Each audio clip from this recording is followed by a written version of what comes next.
नमस्कार, आप देख रहे हैं खबर फास्ट। मैं हूं आपके साथ शमशेर सिंह। वैश्विक महामारी कोरोना ने पूरी दुनिया की कमर तोड़ दी है। अर्थव्यवस्था गरत में है और हर देश में सियासत उफान पर है। हर देश इससे उबरने की कोशिश कर रहा है। भारत भी इसी जुगत में है कि जीडीपी को सुधारा जाए। भारत में अगर आंकड़ों की बात करें तो हर महीने दर में इजाफा हो रहा है। बेरोजगारी 8% से ज्यादा हो चुकी है। कई राज्यों के हालात तो बहुत ज्यादा खराब हैं। हरियाणा, त्रिपुरा, राजस्थान के नाम इनमें शामिल हैं। कर्नाटक, गुजरात और ओडिशा की स्थिति बेहतर है। ये कहीं ना कहीं चिंता की बात है।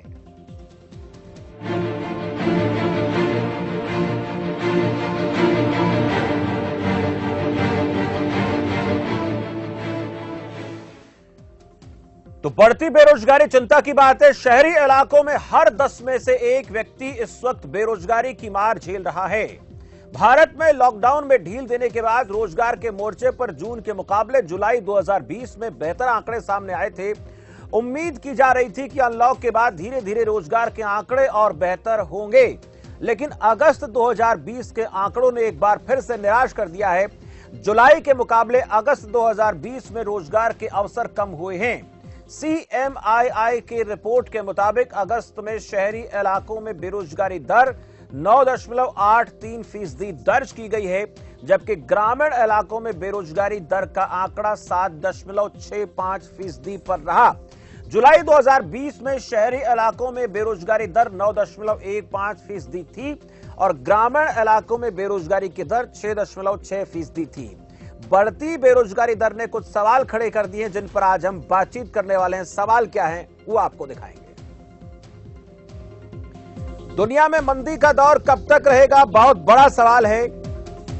हरियाणा में बेरोजगारी दर क्यों बढ़ी है, ये बड़ा सवाल। बेरोजगारी दर में सुधार कैसे हो। दुनिया में मंदी का दौर कब तक रहेगा, हरियाणा में स्थिति कब बेहतर होगी। मंदी का दौर कब तक रहेगा, ये सवाल अहम है। हरियाणा में बेरोजगारी दर बढ़ने के कारण क्या हैं?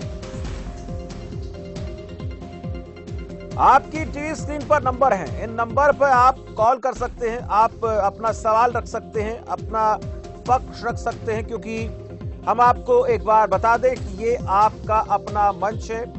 इसमें हमारे साथ जो मेहमान जुड़ेंगे वो आपके अपने मेहमान होंगे।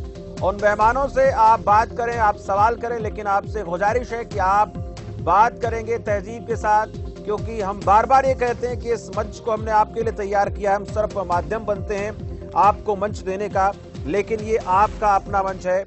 आपको इस मंच के जरिए सवाल पूछने हैं। आपको क्या लगता है, दर में सुधार होगा, नहीं होगा, कब तक स्थिति जो है वो ज्यादा खराब रह सकती है, या बेरोजगारी दर बढ़ने के कारण आपको कहां पर नजर आते हैं, क्या कुछ बदला जा सकता है, हालात को कैसे सुधारा जा सकता है। हमारे साथ मेहमान जुड़ चुके हैं। अजय गुलिया जननायक जनता पार्टी के प्रवक्ता हैं। गुलिया साहब, बहुत बहुत स्वागत है आपका। और आनंद बयानी कांग्रेस पार्टी के प्रवक्ता हैं। आनंद बयानी जी, आपका भी बहुत बहुत स्वागत है। अजय गुलिया जी, पहले आप ही से जानेंगे, बेरोजगारी दर लगातार बढ़ रही है। अगर जुलाई की बात करें तो वो जून से बेहतर थी बेरोजगारी दर देश में, लेकिन अगस्त के महीने में हालात और ज्यादा बेकाबू हो गए। और हमने कल परसों भी एक रिपोर्ट दिखाई थी जिसमें ये निकलकर सामने आया था कि ईज ऑफ डूइंग बिजनेस के मामले में हरियाणा की स्थिति बेहतर नहीं है। लेकिन हम ये जरूर जानते हैं कि उसमें आपकी पार्टी की सरकार उस वक्त नहीं थी जब से ये ईज ऑफ डूइंग बिजनेस के आंकड़े जो दर सामने आई थी। लेकिन कोरोना संकट का जो असर है वो रोजगार पर देखा जा रहा है। इससे निपटने के लिए हम तैयार कितने हैं, और ये कमी आप कहां, ये जो नजर आ रहा है, ये स्थिति जो आपको दिख रही है वो कहां पर आपको नजर आती है? देखिए शमशेर भाई, इस बात से कतई कोई इनकार नहीं कर सकता कि इस कोरोना महामारी के अंदर सभी जगह, न सिर्फ भारतवर्ष में, हरियाणा प्रदेश में, बल्कि समूचे विश्व के स्तर पर एक मंदी आई है।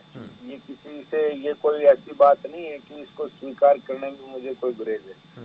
तो ये इसमें भी ये आप तय मान करके चलें, जब इस प्रकार की कोई मंदी वैश्विक स्तर पर आती है तो लोगों को अपने रोजगार से हाथ धोना पड़ता है। और ये सिर्फ ये प्ली लेकर के सरकार इस बात से बच नहीं सकती। ये सरकार का दायित्व है, और सरकार में होने के नाते ये हमारा दायित्व है कि हम ये सुनिश्चित करें कि जो इस महामारी के दौरान लोगों को ये रोजगार की जो समस्या हुई है या बेरोजगारी दर बढ़ी है, इसको कंट्रोल में कैसे लाया जाए और ज्यादा से ज्यादा युवाओं को नौकरी किस प्रकार से दी जाए, इसी संदर्भ में सरकार की तरफ से कदम बढ़ाते हुए फॉरेन इन्वेस्टर्स को हरियाणा प्रदेश के अंदर इन्वेस्ट करने के लिए उनको प्रोत्साहित किया गया। उनको तरह तरह के, मैं ये तो नहीं कहूँगा कि और किस प्रकार, लेकिन जरूर उनको फैसिलिटेट करने का प्रयास हरियाणा सरकार की तरफ से किया गया ताकि नई इंडस्ट्रीज हरियाणा प्रदेश के अंदर और आए, ताकि हरियाणा प्रदेश के युवाओं को रोजगार मिले। एक जो 75% का कानून हरियाणा प्रदेश की सरकार की तरफ से आया ताकि हरियाणा प्रदेश के जो भी कोई उद्योग हो या पुराने जो भी अब नई नौकरियां हरियाणा प्रदेश में जनरेट हो, तो 75% रोजगार हरियाणा प्रदेश के युवाओं को इसमें मिले। तो ये सारे कई प्रयास हैं। अब 1 लाख युवाओं को फोन करके उनको ट्रेनिंग दे करके और सक्षम बनाया जाएगा, ये सरकार की योजना है जिसकी शुरुआत भी हो चुकी है ताकि उनको रोजगार मिलने में आसानी हो। देखिए, सरकार अपना कदम उठा रही है, सरकार की तरफ से प्रयास में कोई कमी नहीं है और अच्छे और सार्थक प्रयास भी किए जा रहे हैं, लेकिन इस बात से भी कोई इनकार नहीं किया जा सकता कि कोरोना की वजह से, इस वैश्विक महामारी की वजह से जो रिजल्ट बेटर आने चाहिए थे वो बहुत बेहतर नहीं। ठीक है, बयाने साहब आपके पास आऊंगा। इस बीच एक दर्शक जुड़ गए, आपकी प्रतिक्रिया लूंगा। दर्शक से एक बार बात कर लेते हो, क्या कहना चाहते हैं। गौरव शर्मा भिवानी से। गौरव जी, स्वागत है आपका। जी नमस्कार। नमस्कार गौरव जी, कहिए। जी, मैं तो ये पूछना था, ये जो हमारे आर्थिक पैकेज जो घोषित किया गया था, जिसमें कहा गया था कि हमने 20 लाख करोड़ मतलब लोगों को वैसे दे रहे हैं, आर्थिक मदद की जा रही है, पर ऐसी कोई आर्थिक मदद जमीन पे क्यों नहीं दिखाई देती? बिल्कुल गौरव जी, आपका सवाल पूछेंगे, जानेंगे इस सवाल का जवाब भी। शुक्रिया इस सवाल पूछने के लिए। 20 लाख करोड़ का राहत पैकेज देने की बात हुई थी, लेकिन जमीन पर नजर नहीं आता गौरव को। आनंद बयाने जी, चलिए एक और दर्शक जुड़ गए, करीम खान मध्य प्रदेश से, नियमित दर्शक हमारे। करीम खान जी, बहुत बहुत स्वागत है आपका। करीम खान जी, सुन रहे हैं मुझे आप? शुक्रिया साहब। जी सर, कहिए। मैं कह रहा हूँ ये लोग आंकड़े जो बता रहे हैं, आंकड़े बताने से कुछ नहीं होता है। इनको आंकड़े बताने की बजाय इस ओर कदम उठाना चाहिए कि बेरोजगारी कैसे दूर होगी। और रही बात जी, हाँ, बेरोजगारी इनको दूर करना है तो प्राइवेट सेक्टर को अपने समकक्ष पेमेंट तनख्वाह देने की बात करें। प्राइवेट सेक्टर जो वर्कर हैं उनका हनन करते हैं। आपको इस ओर ध्यान देना चाहिए, आप इस ओर ध्यान नहीं देते। आप एक दिन में बेरोजगारी खत्म कर सकते हैं, बशर्ते कि पेट्रोल पंप, प्राइवेट शिक्षा विभाग, प्राइवेट जो स्कूल खुले हुए हैं इनमें, प्राइवेट जो कॉलेज खुले हैं इनमें आपके समकक्ष पेमेंट क्यों नहीं देते? आप लोग अपनी जिम्मेदारी का वहन करो, घर से बैठ के तो सारी बातें हो जाती है। लेकिन आप ये कहना चाहते हैं समान काम समान वेतन का नियम हर जगह लागू होना चाहिए, सरकारी विभाग हो, प्राइवेट विभाग हो। शुक्रिया करीम खान जी, लेकिन उससे पहले बयानी साहब आपसे जानना चाहेंगे, बेरोजगारी की आंकड़ों से निपटने के लिए आपने आज जो इशू रखा है। जी सर, बोलिए। ये पूरे देश के अंदर जिस प्रकार की आज परिस्थिति बनी हुई है, अभी एक साथी जो सवाल कर रहे थे 20 लाख करोड़ के पैकेज की, सच्चाई तो यही है कि वो पैकेज एक हवाई पैकेज था। निचले स्तर पर किसी भी प्रकार की सहायता का कोई पैकेज ही नहीं है। और जब तक हम निचले स्तर पर सहायता नहीं पहुंचाएंगे तब तक ये बेरोजगारी या अर्थव्यवस्था सुधरने वाली नहीं है। ये केवल मैं नहीं कह रहा, हमारा शीर्ष नेतृत्व राहुल गांधी जी शुरू से चिल्ला रहे हैं, हमारी प्रदेश की अध्यक्षा कुमारी शैलजा जी बार बार कह रही है। मतलब जब तक निचले स्तर पर गरीब आदमी तक पैसे नहीं पहुंचेंगे, व्यापारी के पास नकद नहीं पहुंचेगा, कर्ज इसका समाधान नहीं है। क्योंकि आज जो कर्ज ले रहा है कोई बड़े व्यापारी ले रहे हैं, बड़े उद्योगपति ले रहे हैं, तो छोटे व्यापारी के पास नकदी पहुंचाना सबसे बड़ी बात जी। मैं अजय गुड़िया जी का भी बड़ा आभारी हूँ कि उन्होंने सरकार की आज जो सच्चाई है वो रखी। आज कोई प्रवक्ता वाली बात नहीं, मतलब जिस प्रकार से उन्होंने बात रखी ये सच्चाई है। तो मैं इस भाई का भी आभारी हूँ कि इन्होंने सरकार की सच्चाई रखी है, उसमें कोई झूठ नहीं बोले। परंतु ये सरकार जो है, बीजेपी का कोई सा भी नेता ले लो, मोदी जी जब बात करते हैं तो गप्पे आंकने के अलावा कोई बात नहीं करते। आज अगर उन्होंने अगर कोई रिकॉर्ड बनाया है तो विश्व भर में गप्पो प्रधानमंत्री के रूप में सबसे ऊपर मोदी जी का नाम आएगा। देश की अर्थव्यवस्था बिगाड़ने में, गप मारने में मोदी जी का नाम आएगा। मतलब जो स्थिति आज मोदी जी ने पूरे देश के अंदर एक हट के कारण, पहले नोटबंदी की, नोटबंदी से छोटे व्यापारी का, छोटे हर व्यक्ति का पैसा निकाल के बैंक में डाल दिया और अपने उन पूंजीपतियों के ऋण माफ किए। आम आदमी के हाथ से पैसा चला गया। आज कैसे अर्थव्यवस्था सुधरेगी? जब तक दोबारा आम आदमी के हाथ में पैसा नहीं दिया जाएगा, कोई ऐसी स्थिति नहीं पैदा की जाएगी, तब तक ये अर्थव्यवस्था सुधरने वाली नहीं। बिल्कुल, 2 करोड़ से अधिक लोग इस कोरोना के अंदर बेरोजगार हुए। अभी तक ऐसा कोई भी इन्होंने प्रावधान नहीं बताया कि हम उनको कैसे रोजगार दें। ठीक है, पूछेंगे, लेकिन दर्शक जुड़ गए हमारे साथ। दो अमित पंजाब से हैं। अमित जी, स्वागत है आपका। हेलो जी अमित जी, कहिए। सर, ऐसा है जो कोरोना के नाम पे ये कांग्रेस वाले उल्टी सीधा प्रचार कर रहे हैं कि देश गर्क में चला गया, ये हो गया, वो हो गया, तो ये भी देखे कि पिछले 70 सालों में इन्होंने तो कोई काम किया नहीं था। और मोदी जी पिछले 6 साल से देश के लिए रात दिन एक किए हुए हैं। और आगे से भी ये लगता है कि ये कोई बात नहीं है, 2-3 महीने में, मैं खुद एक छोटा व्यापारी हूँ, मेरे को ये इतनी उम्मीद है कि ये 2-3 महीने में बिल्कुल सही हो जाएगा सब कुछ सेट। ठीक है, शुक्रिया अमित जी। राजू एक दर्शक है भिवानी से। राजू, स्वागत है आपका, बोलिए। नमस्कार सर। नमस्कार राजू भाई। सर, मैं ये कहता हूँ, हरियाणा के लाखों युवक जो है बेरोजगार हो गए। मेरा लड़का गुड़गांव में जॉब करता था, मेरे पड़ोस में 3-4 लड़के जॉब करते थे, सबको फैक्ट्री वालों ने निकाल दिया। अब रोटी कहाँ से खाएंगे? ये कोरोना के काल की बात है राजू, या फिर उससे पहले की है? हाँ जी, कोरोना के बाद में निकाला है जी। पहले तो उन्होंने हाफ तनख्वाह दी 2.5 महीने तक तो उन्होंने, और उसके बाद में कह दिया भैया तुम अपने छुट्टी लो, हम तो लोग लगा रहे फैक्ट्री को, हम नहीं दे रहे। तो लाखों 4-5 युवक तो मेरे ही मोहल्ले में आसपास में हैं। इस तरह से लाखों युवक जो है ना बेरोजगार हो गए इस कोरोना के चक्कर में। अब कहाँ से रोटी खाए? मैं तो मेरे लड़के पे डिपेंड था, 60 साल के आसपास मेरी उम्र हो गई। LIC एजेंट था मैं, वो मेरा काम नहीं चल रहा है LIC का। अब क्या करे, कहाँ से रोटी खाएंगे जी। और दूसरा सर, मैं ये कह रहा हूँ, हरियाणा में करोड़ों का घोटाला हमारे पब्लिक हेल्थ में है। भिवानी के अंदर 30% पे बिल भेजते हैं, दुकानदार एक नट भी नहीं भेजता। 1.5 साल से गंदा पानी पी रहे सीवरेज का। ना सांसद सुनता है, ना विधायक सुनता है, ना कोई प्रशासन सुनने वाला इस सरकार में। प्रशासन बेलगाम हो गया, इस सरकार का कोई अंकुश नहीं है प्रशासन के ऊपर। मैंने सब जगह फिर ये ईमेल कर दिया और कर दिया, फेसबुक पे डाल लिया, शिकायत कर ली, सब जगह घूम लिए मोहल्ले वाले। गंदा पानी सीवरेज का पी रहे, बीमारी फैल गई है, कोई सुनने वाला नहीं है किसी भी सरकार का, कोई नुमाइंदा, मतलब ना विपक्ष वाले सुनते हैं, विपक्ष वाले भी हमारी आवाज नहीं उठाते। कोई नहीं सुन रहा। गंदा पानी पी रहे हैं, साल भर हो गया, मुकदमे दर्ज हो गए हमारे ऊपर। पानी के बारे में हम प्रदर्शन करते हैं तो मुकदमे दर्ज करते हैं।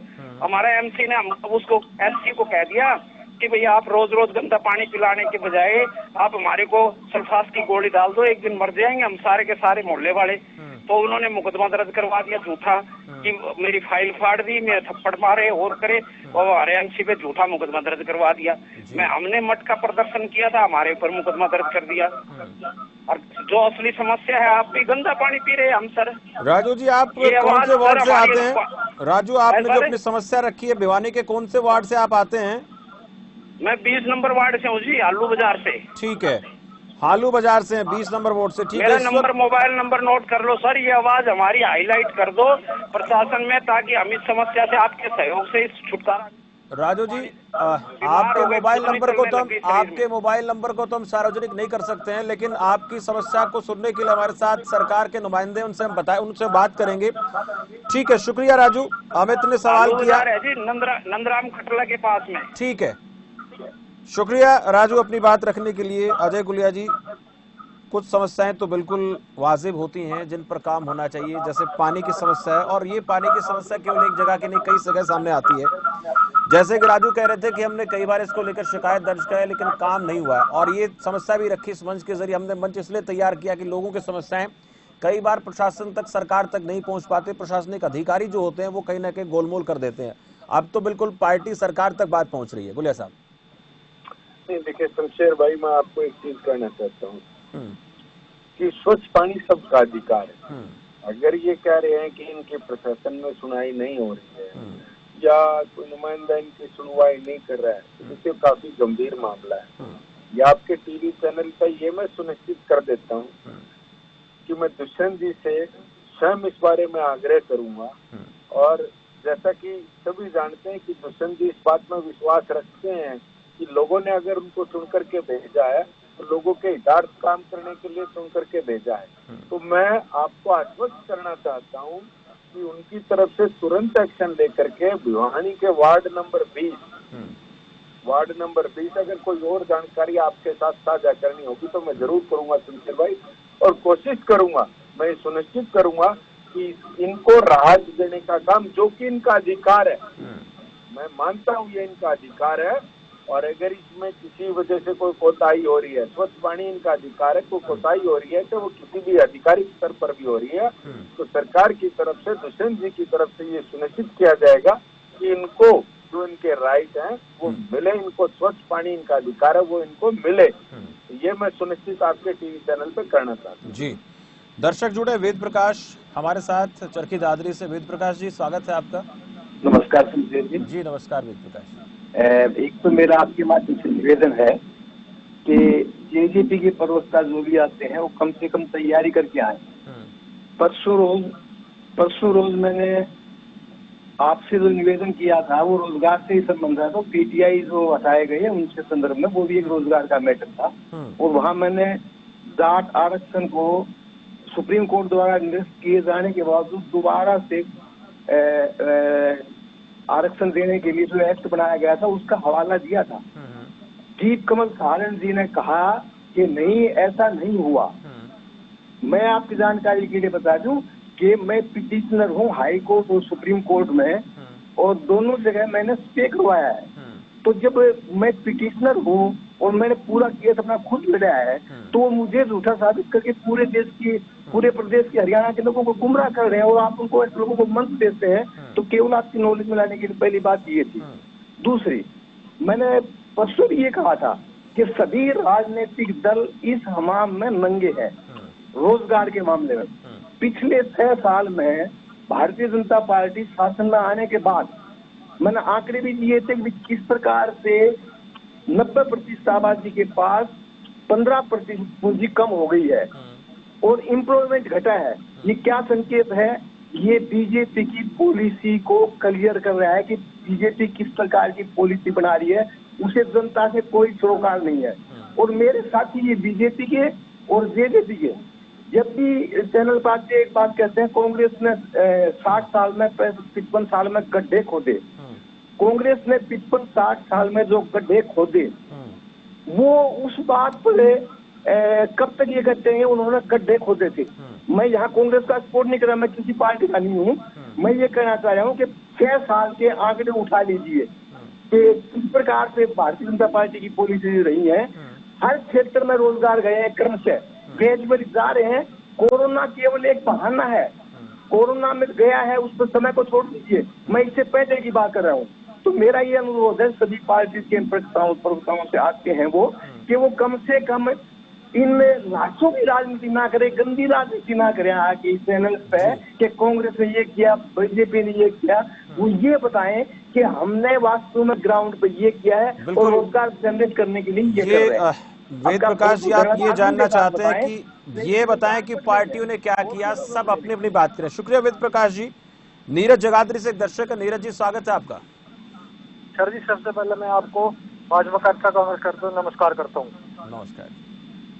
मेरा सवाल ये है कि सर, रोजगार जो कांग्रेस के टाइम में भी हमें रोजगार नहीं मिला, क्योंकि रोजगार वाले तो पैसे नहीं मिले हमें, ना भाजपा के टाइम में मिल रहे हमें। मेरी सैलरी 8,000 से भी कम है और जो मैनेजमेंट है वहाँ पर उनके 2-1 लाख रुपए सैलरी है और टीचर 15,000 से स्टार्ट होकर 40,000 रुपए तक देते हैं। तो कौन सी भाजपा सरकार संसद में बिल 6 साल हो गए अब तक इन्हें बिल नहीं ले आए कि बोला अभी पीएन की भी 20,000 रुपए कर दो ताकि वो अपने बच्चे का पालन पोषण कर सको। मुझे इस बात का जवाब भाजपा जो कार्यकर्ता है सच्ची है। जी शुक्रिया नीरज, बात रखने के लिए। आज रोजगार को लेकर बात हो रही है। बयानी साहब, रोजगार को लेकर बात होती है तो उसमें केवल बीजेपी नहीं, उसमें केवल कांग्रेस नहीं, या जिस जिस पार्टी की जब जब सरकार रही है उसको लेकर ये मुद्दा बड़ा हो जाता है और रोजगार का मसला हमेशा से बड़ा रहा है। इसको निपटाने के लिए, इस मुद्दे को खत्म करने के लिए जो कोशिश होनी चाहिए जमीनी स्तर पर, वो होती हुई नजर आती नहीं। इसलिए कहीं ना कहीं लोगों का राजनीतिक पार्टियों पर भरोसा कम हो जाता है और वो गुस्से में आके कुछ न कुछ ऐसी बात बोल देते हैं। हालांकि बोलना नहीं चाहिए, बहुत से लोग ऐसी बात रख भी देते हैं मंच के जरिए। मैं वेद प्रकाश जी ने भी जो बात रखी, ये बिल्कुल सच्चाई है। जब भी बीजेपी या जेजेपी के प्रवक्ताओं से जब बात होती है, ये कांग्रेस की बात करते हैं। मैं इससे पहले जो एक साथी जो बोल रहे थे, जो पूरे मोदी भगत बने हुए थे, आप ये बताइए, जब देश आजाद हुआ था यहाँ एक सुई तक नहीं बनती थी। ये कांग्रेस का 60 साल का रिजल्ट है, जो सुई से लेकर हवाई जहाज तक आज हमारे देश में बन रहा है। कितने बड़े IIT, कितने बड़े हॉस्पिटल, कितने बड़े उद्योग यहाँ पर लगे हैं। तो ये बात जो है ना, पूरी भक्ति की बातें इस तरह के चैनल पे ना की जाए तो ज्यादा बेहतर है। और दूसरी सच्चाई ये भी है, जो आज रोजगार जा रहे हैं, कहीं न कहीं गवर्नमेंट की जो पॉलिसी जो है ये सही नहीं है। तो जो नोटबंदी की बात है, उसके बाद GST की बात है। अब गलत तरीके से GST लगाकर व्यापार चौपट हो गए और रोजगार क्यों धीरे धीरे कम होते जा रहे हैं। लॉकडाउन हुआ, लॉकडाउन के बाद फिर कई बार बीच बीच में लॉकडाउन, कभी सुबह शाम का टाइम, तो दुकानदार क्या करेगा? एक दुकानदार अगर 5 दिन दुकान खोलेगा हफ्ते में, तो 5 दिन की तनख्वाह दे आएगा, उसके पास कहाँ से इनकम आएगी? गवर्नमेंट कहती है दुकानदार को कि आप पूरी तनख्वाह दो, जबकि दुकानदार को गवर्नमेंट ने 1% भी बेनिफिट नहीं दिया। ना उसके बिजली के बिल माफ किए, ना उसके पानी के बिल माफ किए, ना कोई उसको GST में सहायता की, ना कुछ AI जो किस्त थी उसका ब्याज माफ किया। और आज जो रिजल्ट आया है ease of doing business ranking का, कहाँ हरियाणा 30 नंबर पे था और वही हरियाणा 16वें नंबर पे चला गया। तो ये स्पष्ट है कि जो सरकार की पॉलिसी है, सरकार इस विषय में सीरियस नहीं है। सरकार को अगर देखो खुद में समझ नहीं हो तो अच्छे शास्त्रियों से, अच्छे लोगों से सलाह करके इस स्थिति को सुधारना चाहिए। ठीक है, सलाह पूछेंगे आप लोगों से भी। रोहित है कैथल से, दर्शक जुड़े हैं। रोहित जी स्वागत है आपका। रोहित जी सुन रहे हैं मुझे आप? हेलो जी रोहित जी बोलिए। हेलो रोहित जी मेरी आवाज सुन रहे हैं आप? संपर्क टूट गया। एक बार दर्शकों से मैं गुजारिश है मेरी कि वो अपने टीवी सेट की आवाज कम करके फिर कॉल करें तो बेहतर रहेगा। विक्रम अंबाला से दर्शक है। विक्रम जी स्वागत है। नमस्कार जी नमस्कार विक्रम जी, कहिए। हाँ जी, सबसे पहले तो मैं आपके चैनल का बहुत बहुत धन्यवाद करता हूँ, जिससे हमारी बात रखी जाती है। जी शुक्रिया। क्योंकि आज के दौर में बेरोजगार सबसे अहम हो गया है और हरियाणा नंबर 1 पे बेरोजगारों में है। और जी मैं रोजगार के मुद्दे से बात कर रहा हूँ। हमारे जो जेजेपी के प्रवक्ता साहब बैठे हैं, इनसे मेरी एक गुजारिश है कि अभी 2 दिन पहले इनके विधायक बबली बोलते हैं कि इन्होंने जो 1983 पीटीए जो बेरोजगार हुए हैं वो जेजेपी और बीजेपी के मिलीभगत हुए हैं, उनका कोई दोष नहीं है। उन्होंने अपने तथ्य सही नहीं रखे, एक तो सबसे बड़ी ये है। और दूसरा, अभी इन्होंने ड्राइंग टीचरों के ऊपर आरोप रख लिया है। आरोप में मतलब कहूंगा कि उनका बैंक की ऊपर पड़ा है, रिजर्व में रख दिया कि रिजर्व की रिपोर्ट हमेशा नेगेटिव आती है। तीसरा जी, 4000 जेबीटी टीचरों को निकालने जा रही है, वो भी एक बेरोजगारी है। और चौथा, जो मैं एक प्राइवेट जॉब से हूँ, ठीक है, मेरी मिसेज गवर्नमेंट जॉब में थी। चौथा, मैं एक प्राइवेट बस चलाता था, आजकल बसें चल नहीं रही, तो मेरे घर का गुजारा कहाँ से होगा? मैंने होम लोन ले रखा है, वो मैं कहाँ से EMI पे करूंगा? ये जवाब दे सकते हैं? यहाँ से कांग्रेस ने अपनी इच्छा पूरी की है, रोजगार किए हैं, इन्होंने बेरोजगार किए हैं और अपना घर भर रहे हैं। अभी भी की रिपोर्टिंग है कि LIC का 25% शेयर बेचनी है। LIC में किस्तें इन्होंने जमा करी, हमारा से हमने जमा किया, ये बेच क्यों नहीं है? ठीक है विक्रम सिंह जी, शुक्रिया अपना सवाल पूछने के लिए, अपनी बात रखने के लिए। मेहताब झज्जर से एक दर्शक है। मेहताब जी बहुत बहुत स्वागत है आपका। नमस्कार जी। जी नमस्कार मेहताब जी बोलिए। मेरा जी अजय गुलिया से सवाल है जी।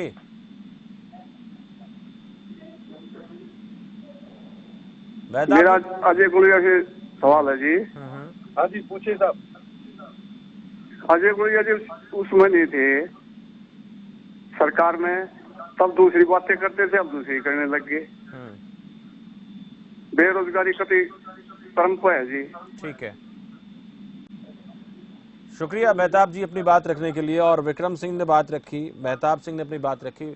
गुलिया जी जवाब आपसे चाहते हैं, 2-3 और लोगों ने भी इसी प्रकार का सवाल किया है, सभी आपने सुने होंगे, जल्दी से जवाब देंगे, वक्त थोड़ा सा कम है। शमशेर भाई पहली बात तो मैं स्पष्ट कर दूं कि जो ये पीटीआई भाइयों के खिलाफ फैसला आया है, ये फैसले की शुरुआत तो 2012 में होगी, जब तो 2013 में 12 में 13 में जो पहला फैसला आया। आप कहेंगे तो मैं ऐसे ही तथ्य इन बातें नहीं करता, देखिए बात हमेशा तथ्यों के साथ होनी चाहिए। ये जो है फैसला शमशेर भाई, ये 2012 में पहला फैसला आया था। मैं आग्रह करूंगा कि थोड़ा फोकस करें। 2000 पहले 12 में, फिर उसके बाद 2013 में फैसला आया। कि दोनों ही फैसले जब आए तो प्रदेश के अंदर कांग्रेस की सरकार थी और केंद्र में भी कांग्रेस की सरकार थी, तब आपने क्यों पैरवी नहीं करी थी? माननीय कोर्ट का फैसला है और सरकार बाध्य होती है कोर्ट के फैसले को मानने के लिए। अगर कोई इस प्रकार का कानून बन सकता है, इनकी नौकरी बच सकती, तो आपने 12 और 13 में क्यों नहीं किया मेरे भाई? आपने ये तो सिर्फ आप लोगों को भ्रमित करने की बात करते हैं। और एक मेरे छतर से जो मेरे बड़े भाई ने सवाल किया, आज भी उस बात को स्वीकार करते हैं कि जो फैसले सरकार के, चाहे हम साथ हैं या हम सरकार में शामिल हैं, जो फैसले विरोध हमने किया जिनका, वो सरकार के विरोध करा करके, सरकार का विरोध करके आज उनको पलटवाने का काम भी हम लोगों ने किया। हमारी ये इच्छा थी कि 75% रोजगार हरियाणा प्रदेश के युवाओं को मिले, ये कानून बनाने का काम भी हम लोगों ने किया। हम लोग जो सरकार में शामिल हुए हैं, हरियाणा प्रदेश के लोगों के हितार्थ काम करने के लिए शामिल हुए हैं। एक कोई हमारी मांग नहीं थी, हमारी तो सिर्फ ये थी डिमांड की हम लोग सरकार में शामिल हो, सरकार को समर्थन देंगे, लेकिन हमारी ये मांगे हैं कि लोगों को ये लाभ सरकार की तरफ से मिलना चाहिए। सरकार ने वो लाभ दिया, शुरुआत है। मैं बिल्कुल इस बात से नहीं कह सकता कि 100%। चलिए गुलेर साहब रोकूंगा आपको, वक्त मुझे और ज्यादा इजाजत देता नहीं है। और 75% हरियाणा के युवाओं को रोजगार देने की जो बात हुई, उस पर अभी कानून बनना है। आप लोगों ने उसकी पैरवी की, अच्छी बात है, लेकिन अभी कानून बनेगा, थोड़ा वक्त लगेगा, देखना है कब तक कानून बनता है। शुक्रिया गुलिया साहब, आपका भी, बयानी जी आपका भी शुक्रिया। वक्त नहीं है, फिर इस मुद्दे पर चर्चा होगी, बड़ा मुद्दा लगातार चर्चा होती रहेगी, क्योंकि वक्त मुझे और ज्यादा इजाजत नहीं देता है। लेकिन सवाल बड़ा ये है कि बेरोजगारी की दर जिस तरीके से कोरोना काल में बढ़ी है, इससे सरकार के सामने कई चुनौतियां जरूर खड़ी हो गई हैं। वो राज्य की सरकारें, चाहे किसी भी राज्य की क्यों ना हो, उनको इनसे पार पाना है। केंद्र सरकार को भी कुछ ऐसी नई नीतियां बनानी जिनसे युवाओं का भरोसा सरकार पर बढ़े, और युवाओं को जो उम्मीद होती है सरकार से, या जिस भी पार्टी की सरकार जिस भी राज्य में होती है, उन उम्मीदों पर खरा उतना उनका काम होता है। लेकिन अब उसको लेकर क्या पॉलिसी बनेगी, क्या नीतियां बनेगी, ये लोगों को इंतजार है। लेकिन इतना जरूर कहेंगे कि रोजगार जो है वो एक बड़ा मुद्दा इस वक्त पूरे देश में, देश के अलग अलग प्रदेशों में बनता चला जा रहा है। फिलहाल इस सवाल आपका कार्यक्रम इतना है, मुझे दीजिए इजाजत और आप देखते रहिए खबर फास्ट। नमस्कार।